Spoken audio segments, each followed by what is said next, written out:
Yuk ikut donasi dakwah, mari ambil bagian dalam mendukung dakwah pemuda Syabab. Donasi bisa disalurkan ke rekening berikut. Bagus Teh, insya Allah ya. Kita hari ini spontan Ustaz acaranya, mudah-mudahan sih bisa memberikan banyak manfaat karena demi teman-teman biar bisa seneng aja, insya Allah. Assalamualaikum. Waalaikumsalam. Fadhal. Seru banget Udah dapat kami kopinya? berduaan nih. Dapat tuh kopinya. Wah, anak belum. Makanya aku beli dulu di bawah. Saya udah ada pesen. Lagi ngobrolin apa nih? Seru banget kayaknya. Biasa ini karena banyak lokasi nih, cuma bingung aja nih, takutnya mana-mana malah habis waktu. Tapi ngobrol-ngobrol mumpung lagi santai kayak gini, Ana barusan cek-cek sosmed nih, Ustaz. Ternyata ada yang lagi viral tuh. Ini ngebahas masalah child free, Ustaz. Karena izin tanya ya, Ustaz. Jadi fenomena itu sebenarnya pasangan muda-mudi, Ustaz. Mereka nikah. Tapi sebelum nikah tuh mereka udah bikin komitmen lebih dulu. Mereka nikah tapi mereka nggak mau punya anak dengan alasan supaya nanti mereka nggak kerepotan di sana. Terus yang lainnya adalah waktu mereka untuk bisa berdua dengan pasangan juga lebih banyak. Karena iya pacaran terus lah mereka bilang.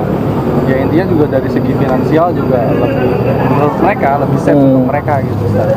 Nah kalau dalam pandangan syariat Islam kita sendiri sebetulnya gimana sih Ustaz, masalah fenomena child free ini? Ya. Memang apa yang kita baca, apa yang kita dengar itu akan mempengaruhi pola pikir, Oh gitu ya Ustaz. mempengaruhi sikap tindakan kita juga begitu. Artinya orang-orang yang tadi yang nggak mau pengen punya anak itu mereka pasti berasal dari apa yang mereka dengar gitu. Apa yang mereka lihat dari lingkungan mereka ini, makanya pentingnya lingkungan yang baik, teman-teman yang baik. Dan orang ketika dia menikah lalu tidak menginginkan anak, ini karena salah satu faktornya adalah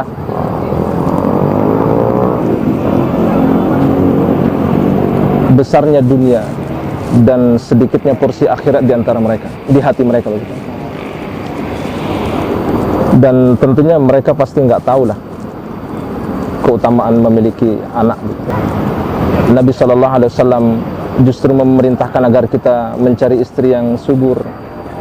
Kata Nabi, tazawwajul al-wadud, cari istri yang subur. Kata Nabi SAW, fa inni mukathirun bikun, aku akan berbangga-bangga, kata Nabi SAW, ya, di antara para umat-umat yang lain. Artinya memperbanyak umat begitu kan. Artinya semakin banyak anak kita, semakin itu mendatangkan nanti kebanggaan di hadapan Nabi SAW. Makanya salah satu tujuan kita memiliki anak adalah untuk memperbanyak umat Nabi Muhammad SAW. Kemudian yang kedua, anak ini adalah investasi, tentunya investasi akhirat.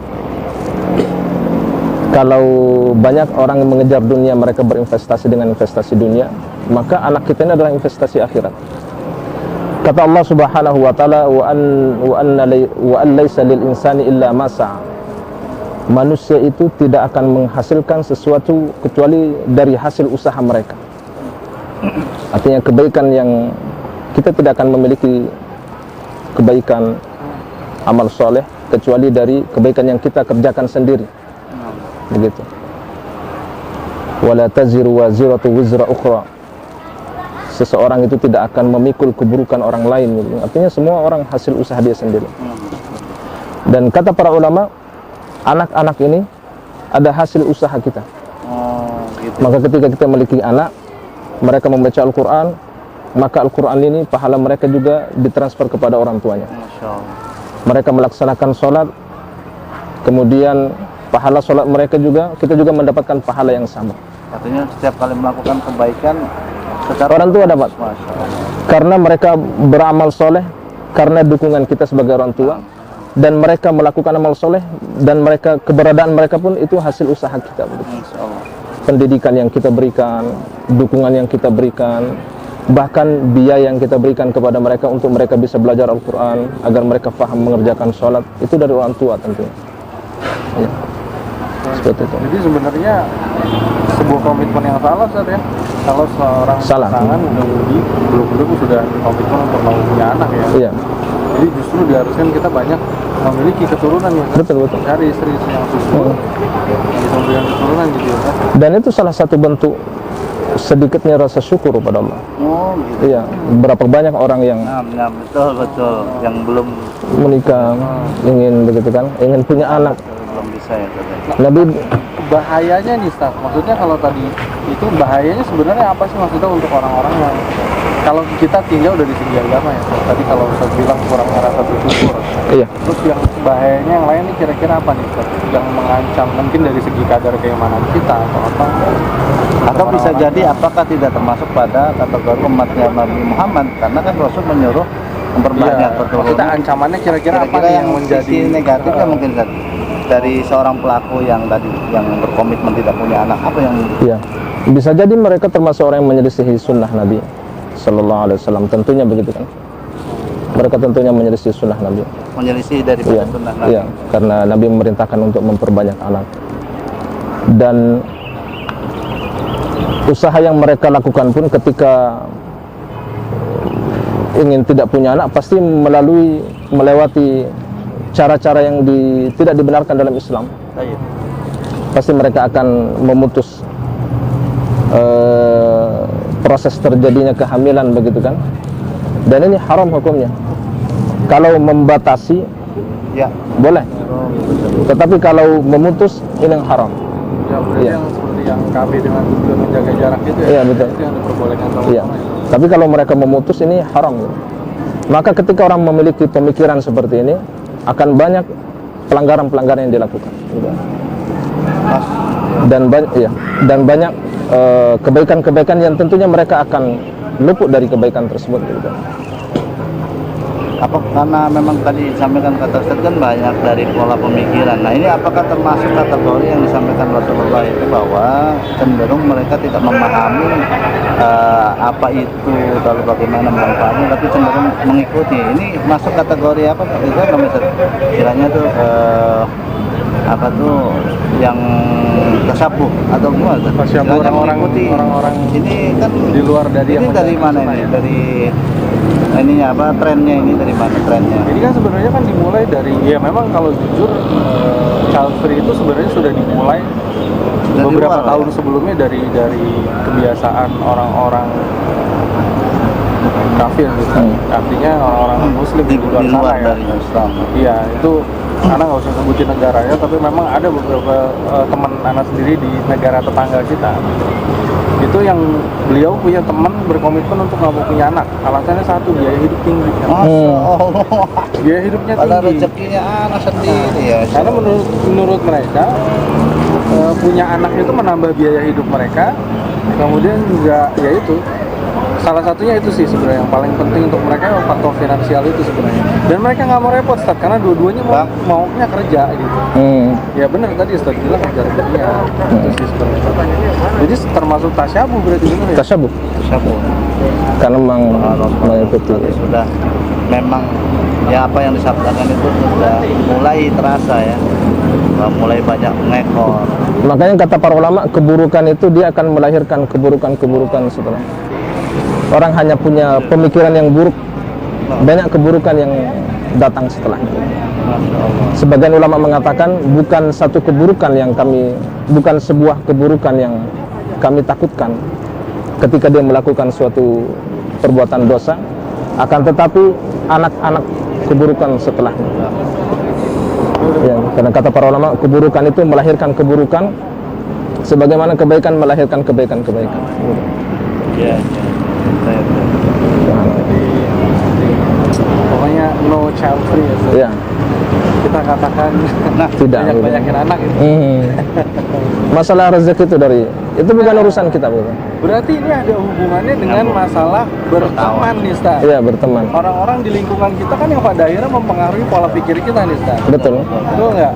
Iya. Nah, jadi gimana nih ya? Jadi kalau ini saya juga sebenarnya tadi pengen menanyakan perihal kan itu yang tadi disampaikan bahwa perilaku pertemanan merubah suatu komunitas, baik lingkungan maupun orang yang terdekat dari teman itu sendiri. Nah, ini gimana tipsnya atau sarannya kita berteman karena Allah, sehingga kemudian semuanya berjalan menuju pada ridhonya Allah. Artinya paling tidak muncul kebaikan dan manfaat yang lebih banyak. Ini yang kita, itu gimana tipsnya kalau dari Ustaz?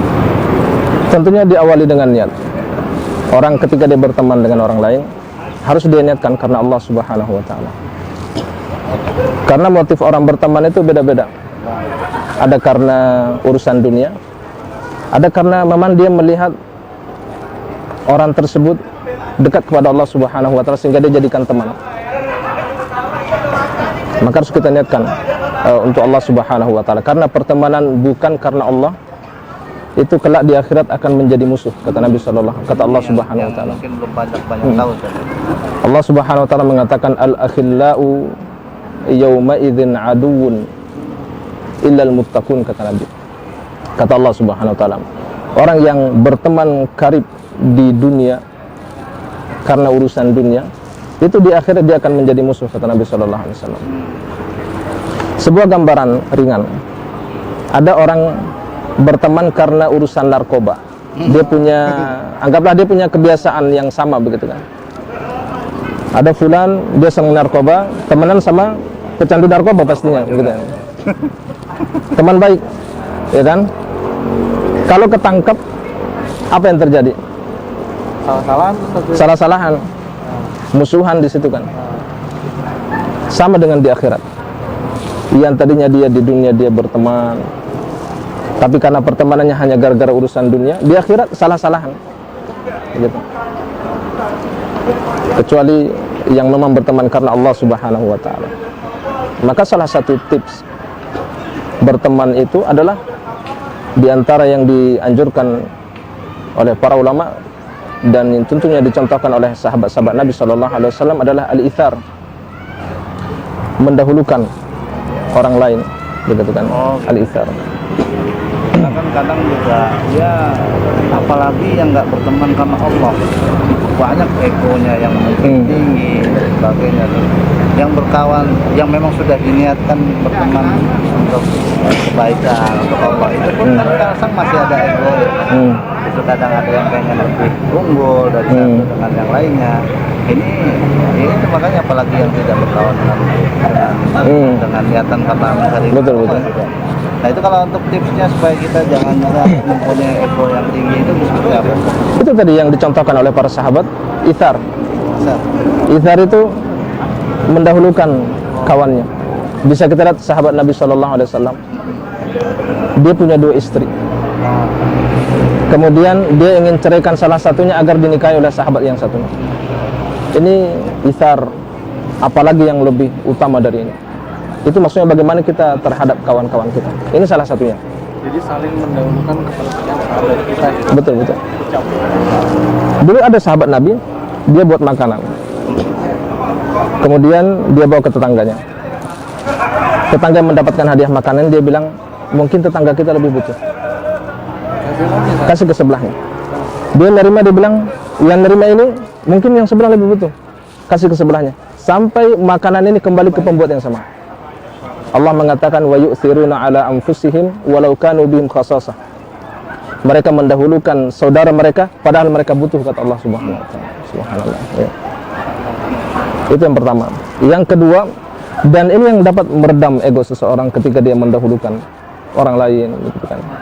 Karena memang dia niatkan untuk Allah dan dia mendahulukan saudaranya, gitu kan. Sehingga tidak muncul ego tersebut. Ego itu kan karena dia memang berawal dari tidak mementingkan diri sendiri.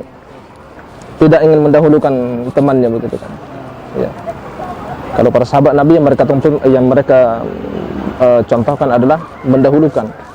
Bahkan ketika yang harus korban itu adalah nyawa mereka. Ketika terjadi di perang Uhud, mungkin pernah dengar. Jadi sebetulnya berkorban untuk sahabat kita dalam urusan menyelamatkan nyawa seseorang itu bagian dari itu ya Ustaz ya. Nah, itu bagian dari mendahulukan kepentingan orang lain. Betul. Besar pahalanya di sini. Betul. Ya. Selama tidak mendahulukan urusan akhirat, urusan ibadah. Misalnya kalau urusan makanan, urusan dunia, silahkan kita dahulukan orang. Gitu. Nah, Tapi kalau urusan akhirat, apa ya? jangan. Seperti Iya. Kita berlomba-lomba gitu. Harus berlomba-lomba. Abu Bakar dan Umar. Karena melakukan kebaikan itu adalah bentuk pengagungan kepada Allah. Maka ketika kita mendahulukan orang lain dalam mengagungkan Allah, berarti kita mundur dari pengagungan kepada Allah Subhanahu wa taala. Jadi Selanjutnya. sebegitu dalamnya sebetulnya Ustaz ya. Iya. Makanya kenapa kita nggak boleh mendahulukan orang lain Kalau urusan dalam urusan agama. iya betul, Ibadah. ibadah. Dalam urusan ibadah. Jadi kita harus balap-balapan. Ya insya Allah. Baik, Ustaz, silakan Iya, fadhal. di minum, Ustaz. Oh, benar.